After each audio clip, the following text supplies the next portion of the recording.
Hola y bienvenidos a un nuevo episodio de 180 grados el desafío. Como todos saben, estamos realizando unos episodios en homenaje a la mujer durante este mes de marzo. Hemos estado conversando de algunas mujeres que desarrollaron un papel fundamental dentro de las escrituras. Los dos primeros episodios estuvimos hablando de las mujeres en el ministerio de Jesús y bueno, tuvimos una gran invitada, la pastora María Elena. Y ahora pues queremos continuar hablando un poquitico de aquellas mujeres que impactaron la iglesia en los primeros siglos, aquellas que continuaron con ese legado y con esa enseñanza de Jesús. Y bueno, ¿quién mejor para poder conversarnos de ellas que la pastora Viviana? De cariño porque nos conocemos hace muchos años, yo le digo Vivis, pero ella es pastora de la Iglesia de la Gran Comisión en la ciudad de Cali, es ingeniera agroindustrial y también es teóloga de la Universidad Bautista. Y bueno, pues la saludamos en este día. Hola Vivis, ¿cómo estás? Pastor Samuel, muy feliz de estar en este espacio, muy honrada de que me haya invitado. Usted sabe que sí, como lo decía, hemos sido grandes amigos en este caminar en Cristo, pero me parece muy valioso ese ejercicio que está haciendo de reflexión sobre traer, visibilizar más bien un poco más el rol de la mujer tan protagónico que fue tanto en el ministerio de Jesús como en la iglesia del primer siglo. Yo creo que de allí podemos tomar algunas notas que nos van a ayudar en la iglesia de este siglo XXI para cada día realzar más el rol de la mujer. Excelente, Vivis. Y bueno, pues debo hacerte la pregunta, ¿no? ¿Cómo hace uno para pasar de ingeniería agroindustrial a pasar a teología y a ser pastora de una iglesia? Pastor Samuel, bueno, hay preguntas que uno no para todo tiene respuestas, ¿no? pero, pero son esas cosas que Dios hace y uno, para ir cumpliendo como con ese propósito que uno en el momento no lo entiende, y en medio de eso, de ese caminar, de esa vida como uno humanamente se la planeó, pues el Señor va inquietando el corazón para que uno le sirva, y en ese sentido fue que resulté desde la ingeniería agroindustrial, que la inicié en el 2002, pues ya a empezar ahora la teología como ya más un sentido de pasión, de vocación y de responsabilidad también con el ministerio, porque creo que como predicadoras o enseñando la palabra necesitamos esos espacios de formación para dar algo de manera responsable a nuestras comunidades de fe. Excelente, Vivi. Si es que a veces uno, pues uno se plantea proyectos, ¿no? O planea uno su vida en la juventud, pero realmente yo creo que muy pocas personas terminan haciendo lo que se plantearon de jóvenes, ¿no? Porque uno va haciendo al final lo que la vida le va planteando, ¿no? Alguien decía pues que el éxito en la vida es un gran porcentaje de suerte, de estar ahí en el lugar correcto y uno pues sí hace planes, pero la vida como que le va cambiando, ¿no? Y uno tiene que aprender también un poco pues a acoplarse, a acomodarse a esas situaciones, ¿verdad? Así es, Pastor Samuel. En nuestro caso, yo creo que no es tema de suerte como creyentes, sino es gracias a la guía del Espíritu Santo que va conduciéndonos a ese propósito que Dios tiene con cada uno y con cada una de nosotras desde antes, dice la palabra, desde antes de la fundación del mundo. Pero pues a uno se le va descubriendo de a poco, ¿no? O sea, y uno a veces en sus fuerzas quiere hacer cosas, pero llega un momento en que uno no se siente pleno eh, en esa situación en que uno, o en esas decisiones que a veces uno toma. Y tal vez eso fue lo que me pasó a mí con la ingeniería. Me iba bien, incluso, bueno, incluso pude estudiar con beca y me iba muy bien en mi carrera, pero había algo en mi corazón que me decía que no era lo que me hacía sentir feliz. Y yo creo que ese es hay un indicador que le dice a uno algo, que algo debe revisar. Y en cambio, la obra de Dios me generaba eso, me generaba pasión, me generaba esa inquietud sincera y por eso pues resulté inclinándome más hacia el ministerio. Quería preguntarte un poco por esa experiencia de tu llamado, ¿no? Hay muchas personas, digamos, que tienen la idea que las mujeres pastoras les ha tocado ser pastoras porque de pronto su esposo es pastor y olvidan que es que Dios les ha llamado a ustedes al ministerio y en muchos casos las llamó hasta antes de estar casadas con la persona con la que comparte el ministerio. Y me gustaría que nos contaras un poco en estos micrófonos cómo fue esa experiencia, ¿no? Cómo fue esa experiencia de ese llamado que recibiste de Dios para enviar ese mensaje que las mujeres son llamadas directamente por Dios a cumplir un ministerio, son llamadas a servir en la obra del Señor y a desarrollar una labor ministerial. Sí, es muy importante, Pastor Samuel, lo que menciona, porque sí, creo que Dios, aunque en mi caso, que soy casada, pues nos llamó a los dos a servir, pero Él hace también llamados individuales para que cada uno desde su rol extienda también su mensaje de salvación. Bueno, en mi caso, pues yo conocí antes, como 8 días antes del Señor que mi esposo, en el 99. De eso ya, bueno, si no estoy mal, son 22 años, ¿cierto? Eh, éramos muy niños realmente en ese tiempo, pero ahí se sembró esa semilla de fe que el Señor ayudó a seguir cultivando a través de los años. Y ya fue en el 2009 recuerdo tanto en un campamento nacional en Compentol, que Dios nos hace un llamado sobrenatural. Yo creo que el pastor Samuel lo recuerda, que fue ese llamado a mi esposo en ese caso a ser uno de los ancianos de la iglesia sin ser misionero previamente, ¿no? Pero recuerdo mucho que el Señor es tan especial en pequeños detalles.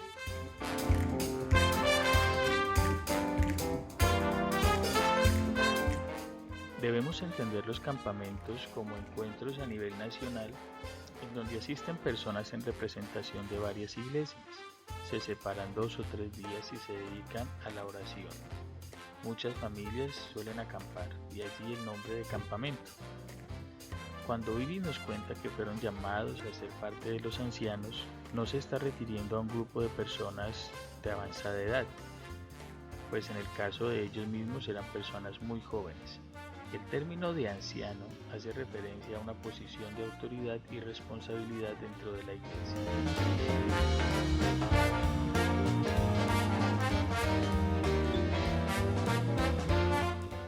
Y yo recuerdo muy bien que en ese momento que el pastor Luis Alberto lo llama conmigo también, y nos llama y nos da esa cobertura delante de toda la iglesia a nivel nacional y ora por los dos. Y desde antes el Señor venía de manera individual en cada uno. A él lo venía como convenciendo su corazón, pero a mí también, de otras formas, desde lo que él servía, desde la preparación que iba teniendo allí en la iglesia de Ibagué, que amo mucho. Pero a Dios con cada uno iba trabajando y llamándonos para que en ese momento nuestro corazón estuviera realmente preparado. Entonces sí es un llamado individual que Dios nos hace para servir en el ministerio como mujeres también. Pues Vivi, me siento honrado de compartir estos micrófonos contigo, además porque estamos hablando de grandes mujeres, ¿no? Y yo sé que tú eres una de esas grandes mujeres, para mí lo eres, una sierva del Señor y me he sentido en muchas ocasiones muy ministrado, muy identificado por esa labor que desempeñas en el ministerio, así que pues quién mejor que tú para poder hablar de este tema de mujeres en la iglesia en los primeros siglos, ¿no? Y es que, bueno, a veces el papel de la mujer es muy desestimado, lamentablemente en las escrituras, pues uno ve que se exalta mucho el trabajo del hombre, pero la mujer jugó un papel muy importante dentro de esa iglesia, dentro de ese acople, ¿no es cierto?, entre lo que fue Jesús enviando a sus discípulos a predicar el Evangelio y la venida del Espíritu Santo, y luego la iglesia pues extendiéndose por todas partes del mundo existente en ese momento. Y eso pues a veces da la idea de que eran solo los hombres los que estaban allí, pero las mujeres jugaron papeles importantísimos y ayudaron mucho en la extensión del Evangelio y desarrollaron un ministerio muy fuerte dentro de la iglesia, como líderes, como ministras, como pastores, en muchos sentidos, en muchas iglesias, en muchos lugares. Ellas fueron las encargadas de que el Evangelio pudiera seguirse llevando a todos los lugares. Y me gustaría que nos hablaras un poco de eso, de cómo fue ese empalme, cómo fue, quiénes estaban allí en el Pentecostés, quiénes estaban allí. Nosotros conversamos con la pastora María Elena de ese papel de que las mujeres estuvieron allí en la cruz, en la resurrección, pero luego cuando inicia la iglesia, ¿quiénes estaban allí presentes, Vivis? En la iglesia del primer siglo, en ese inicio, muy cercano al mensaje de Jesús, se logró conservar esa esencia de protagonismo de la mujer, ¿sí? Porque ya fue con los años donde un poco la cultura patriarcal de la época fue un poco aislando más el rol de la mujer y un poco más de los textos bíblicos. Pero me gusta la mención que hace Pastor Samuel sobre el Pentecostés, porque el Pentecostés trae alusión un pasaje también que nos habla en Joel, una promesa, ¿cierto? Y si uno ve esa promesa, es una promesa muy inclusiva para las mujeres. Incluso que me gustaría de pronto leer el texto que está en Hechos 2, 17 y 18, donde comenta: sucederá que en los últimos días, dice Dios, derramaré de mi espíritu sobre todo el género humano. Los hijos y las hijas de ustedes profetizarán, tendrán visiones los jóvenes y sueños los ancianos. En estos días derramaré de mi espíritu aún sobre mis siervos y mis siervas y profetizarán. Mire qué precioso este texto, porque recordemos que Jesús se va y envía es a su espíritu que va a equiparnos con estas herramientas para seguir evangelizando. Y él allí hace una mención que también se derramará no solo sobre los varones, sino de igual forma sobre las mujeres. Allí no está haciendo ninguna diferencia. E incluso integra otros grupos que a veces han sido marginados, los niños, las personas mayores. Pero bueno, para este tiempo estamos hablando de las mujeres. Entonces, allí en ese momento del Pentecostés, cuando Jesús parte y luego viene la venida, viene el Señor. Recordemos que en el Pentecostés estaban María y todas las mujeres seguidoras de las cuales se habló en los episodios anteriores. Era un número mayoritario de mujeres y sobre esas mujeres también vino el Espíritu Santo. Entonces imaginémonos toda la bendición que fue para esa iglesia del primer siglo tener mujeres llenas de la presencia de Dios, como lo narra el texto en Hechos. Y una idea poderosa, Vivis, de ese pasaje es que el Espíritu Santo iba a ser dado para ser testigos. En Hechos 1:8, recuerda, dice, recibiréis poder cuando haya venido sobre vosotros el Espíritu Santo y me seréis testigos. Entonces la venida del Espíritu Santo denotaba dos cosas. La primera denotaba que la persona que recibía el Espíritu Santo recibía poder. Y no podemos recibir poder sin recibir autoridad. El poder y la autoridad van ligados uno a otro. ¿Cómo yo puedo tener poder para sanar a un enfermo, echar fuera un demonio si no tengo autoridad? Y segundo, el Señor dijo que quienes recibían el Espíritu Santo lo recibían con un propósito, y era para ser testigos, es decir, para hacer el ministerio, para llevar la palabra de Dios. Si el Señor solo hubiese querido que los hombres estuvieran en el ministerio, pues el Espíritu Santo solo se habría derramado sobre los hombres, pero se derramó sobre todos, porque también nos están viendo un mensaje que ya no hay ninguna clase de distinción, ni entre hombre, ni entre mujer, ni entre joven, ni entre niño, porque también muchas veces desmeritamos a los jóvenes porque son jóvenes o a los niños porque creemos que no tienen la experiencia, pero olvidamos que este ministerio es una obra de Dios y que se puede hacer cuando se es lleno del Espíritu Santo, cuando se recibe el Espíritu Santo. Y por eso es que las mujeres fueron capacitadas, fueron llenas del Espíritu Santo, fueron revestidas de poder y de autoridad para que esas señales que el Señor había prometido se cumplieran en ellas. Señales como las que mencionamos, ¿no? Sanar enfermos, echar fuera demonios, predicar la palabra de Dios, bautizar. Y esto nos denota autoridad en la mujer. Sí, Pastor Samuel, precisamente en Gálatas nos hace mención precisamente a esa inclusión, a esa igualdad. En Gálatas 3:28, donde Pablo nos comenta que ya en Cristo no se habla ni de judío, ni de griego, ni de esclavo, ni libre, ni de hombre, ni mujer, sino que somos uno en Cristo. Creo que en el camino la iglesia a pesar de que, y aún sus discípulos, hombres, que caminaron con él, pues durante esos 3 años de ministerio, hubo cosas que no alcanzaron todavía a entender en sus corazones, ¿sí? Por eso el Señor dice, pues el Espíritu estará con ustedes y se les enseñará y les guiará toda verdad, porque seguramente ellos no habían logrado entender ese mensaje poderoso de Dios que era para toda la humanidad, sin exclusión, o sea, porque Dios no hace excepción de personas. Y recuerdo entonces cuando Pedro se negó pues a llevarle ese mensaje de salvación a la familia de Cornelio, un gentil, y él se rehusaba, pero ¿qué tuvo que hacer el Señor allí? Enviar en sueño y hacerle entender que no, que ya los gentiles no eran inmundos como el judío lo veía. Y creo que eso fue lo que él hizo todo el tiempo con la mujer y hacerle ver a su comunidad, a sus discípulos, que la mujer tenía el mismo lugar en su ministerio. Y por eso me encantó en los anteriores episodios cómo ellas fueron claves en ese momento de llegada de Dios al mundo, de revelación, y también estuvieron allí en la resurrección. Eso ya nos dice algo, eso nos dice que para Dios la mujer es demasiado importante y él tenía que hacérselos ver, o sea, no es que Dios no lo supiera, pero tenía que hacérselos ver a esa primera iglesia. Y fue a través de su espíritu que envió ese mensaje, porque dijo, si el espíritu no los excluye de ese poder y esa autoridad, entonces ¿cómo yo, como iglesia, como institución, como persona, las voy a excluir? No tiene sentido.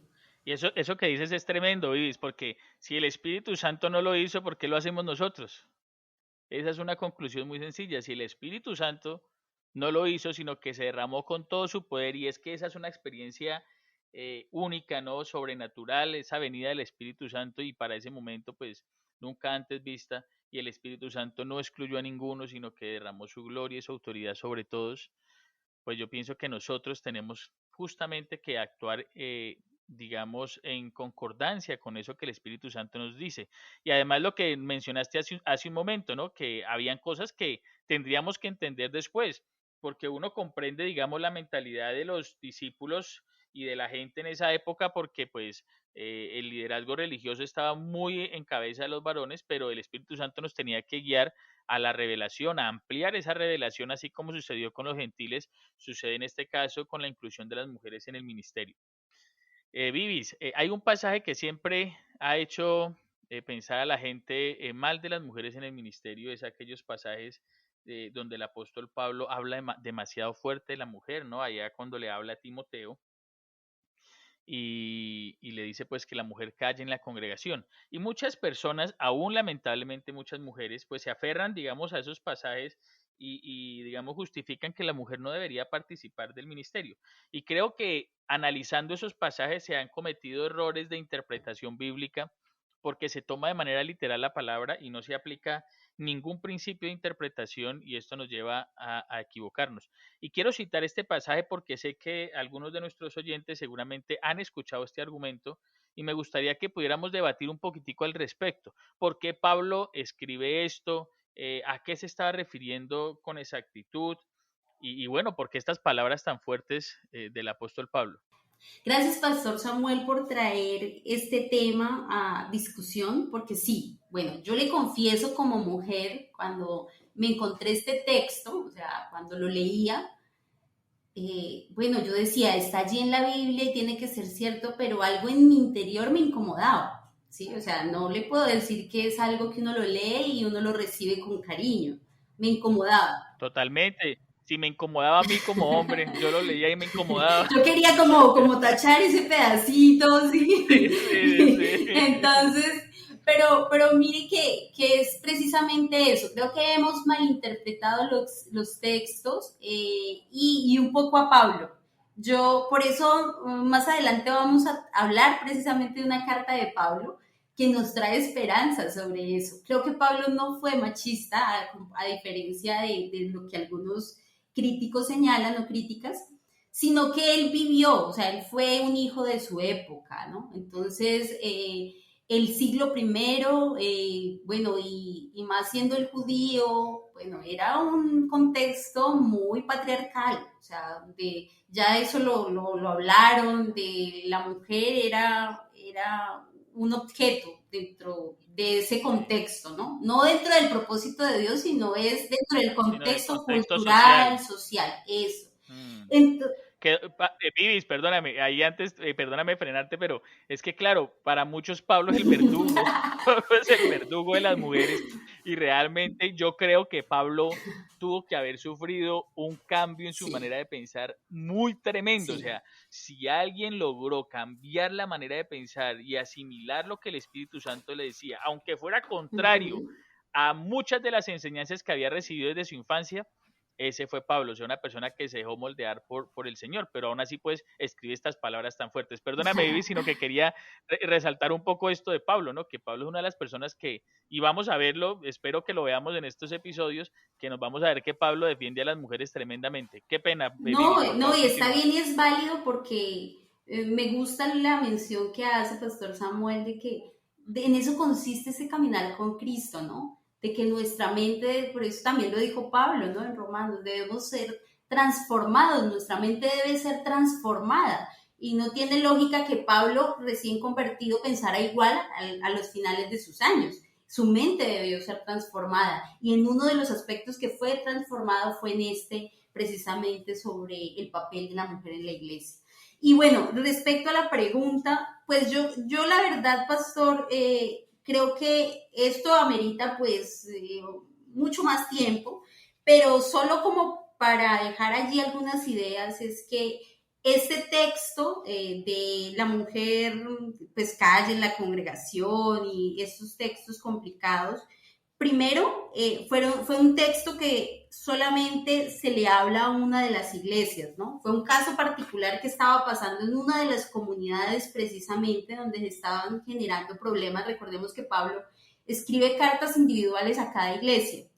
Y en una de esas habían precisamente conflictos con algunas mujeres adineradas que estaban como desviándose más bien como de ese sentido de iglesia y estaban como utilizando su autoridad para cosas que no debían. Entonces fue más bien como un llamado desde lo cultural que habían en la época que se podía, digamos, hoy creo que es muy difícil decirle eso a la mujer, gracias a Dios, pero es más bien ese término de que los textos en la Biblia nunca se pueden tomar de manera literal, sino que hay que mirar el contexto en el cual fueron escritos, hay que mirar la parte cultural y que muchas veces solamente es un mensaje que es para un destinatario específico en ese momento en la iglesia. Entonces no los podemos trasladar y decir así se tiene que hacer de ahora en adelante.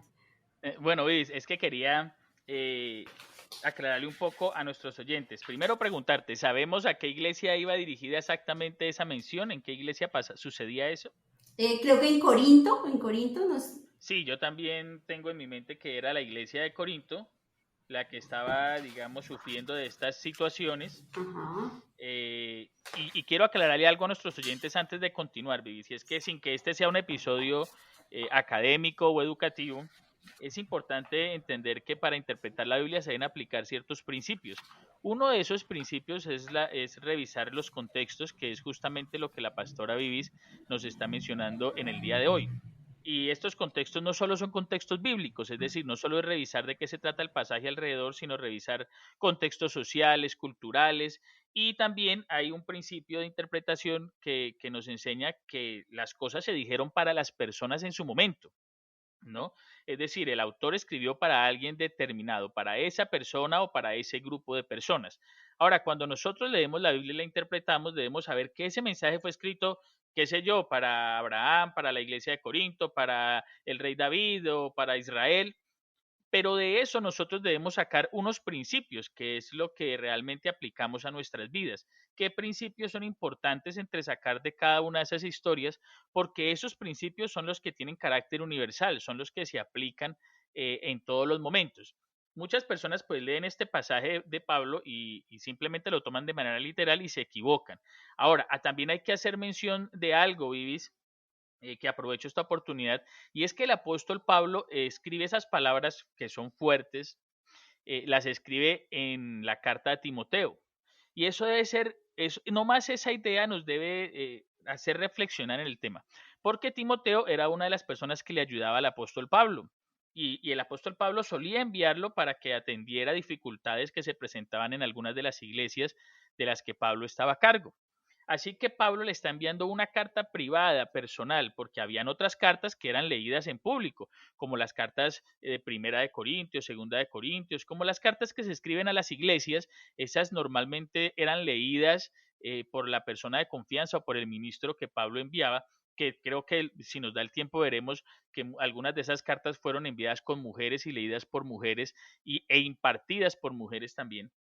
Pero esta era una carta privada, Pastora Vivis. Era una carta a un ayudante de Pablo, a Timoteo, que le está diciendo que pasa una situación que fue la que tú nos describes, ¿sí? En esa iglesia había un problema y le está diciendo Pablo a Timoteo cómo tratar ese problema en esa iglesia. Entonces le dice en esa iglesia, mientras se soluciona todo este problema, que las mujeres guarden silencio y hagan todo a través de sus esposos. Pero no era una regla general porque ni siquiera está escrito en una carta para que se lea en público, sino que era una indicación privada a Timoteo de cómo él debía manejar el problema que estaba sucediendo allí. Pero superado el problema, ya la orden de Pablo no tenía aplicación para el resto de la iglesia, ni siquiera la tenía en general, no fue una orden de Pablo para toda la iglesia de Corinto, sino que fue una medida que Pablo le establece a Timoteo para que la tenga en cuenta al momento de visitar la iglesia en Corinto. Sí, Pastor Samuel, y espero que este mensaje sea liberador como para mí lo fue en su momento, porque ya pude seguir leyendo este texto eh, con más tranquilidad y entendiendo lo que estaba pasando. O sea, no tenemos que olvidar la cultura, el momento histórico. Yo me liberé Siente uno un fresquito, siente uno un fresquito. ¿Sí? y a partir de ahí también pude tener un poco más de empatía con Pablo y poderlo leer mejor. Y bueno, creo que él trató de lidiar con esas cosas culturales, pero también la que el espíritu mismo le estaba revelando. Por ejemplo, hay otros textos, pues no solo ligeramente, hay textos también complejos que uno puede volver a encontrar de Pablo sobre la autoridad y todo, pero también allí hay un tema de unos códigos domésticos que se incorporan. En el contexto romano habrían códigos domésticos precisamente como de esa sujeción esclavo, de los esclavos a los amos, de las mujeres a los hombres, ¿sí? Y en ese contexto, Pablo tuvo que hacer que esa primera iglesia funcionara, ¿por qué? Porque si no, ellos difícilmente iban a poder seguir extendiendo la palabra y a pesar de que fue una iglesia súper perseguida, pero esa fue una estrategia que le ayudó a seguir como funcionando en medio de estas mismas leyes culturales del imperio pues grecorromano. Entonces también son como estrategias, digamos, que le ayudaban, pero si, como lo vamos a ver ahora, internamente esas primeras comunidades que fueron más en casas, entonces esas primeras comunidades fueron casa-iglesia, ¿no? Entonces en el interior realmente eran comunidades muy igualitarias, donde no se veían esas jerarquías sociales ni de género. Y eso es importante, ¿no? Porque a veces nosotros creemos que la iglesia del primer siglo es como las iglesias que vemos hoy en día, grandes salones, mega iglesias, toda una organización pues casi que institucional, pero realmente las iglesias, cuando hablamos de una iglesia, hablamos de un grupo de gente que se reunía en una casa, ¿verdad? O grupos de personas que se reunían en diferentes casas. El libro de Hechos nos lo muestra así, también algunas de las cartas de los apóstoles nos lo muestran así, siempre se refieren a la iglesia en la casa de Julano o de Sutano, porque justamente la iglesia funcionaba era de esta manera, no como la vemos hoy. Y esto es importante tenerlo en cuenta en lo que nosotros vamos a hablar. Pero bueno, para tratar de mejorar un poco, Pastora Vivi, la imagen del apóstol Pablo, sabemos que el apóstol Pablo fue uno de los defensores acérrimos de incluir a la mujer en el ministerio. ¿Cómo nosotros podemos sustentar esta afirmación que me atrevo yo a decir aquí por estos micrófonos?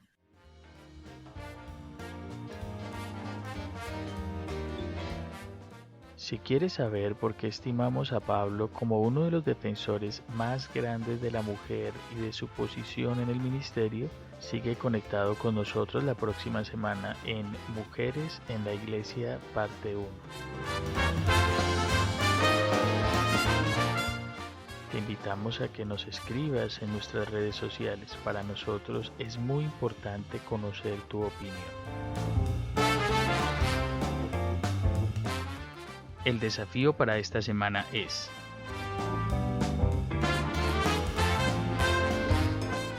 queremos invitarle a que por favor usted lea en su Biblia cada una de las historias de las mujeres que hemos tocado en este episodio. Este será el desafío que estaremos desarrollando en estas semanas del mes de marzo. Entonces, suerte, que comience el desafío.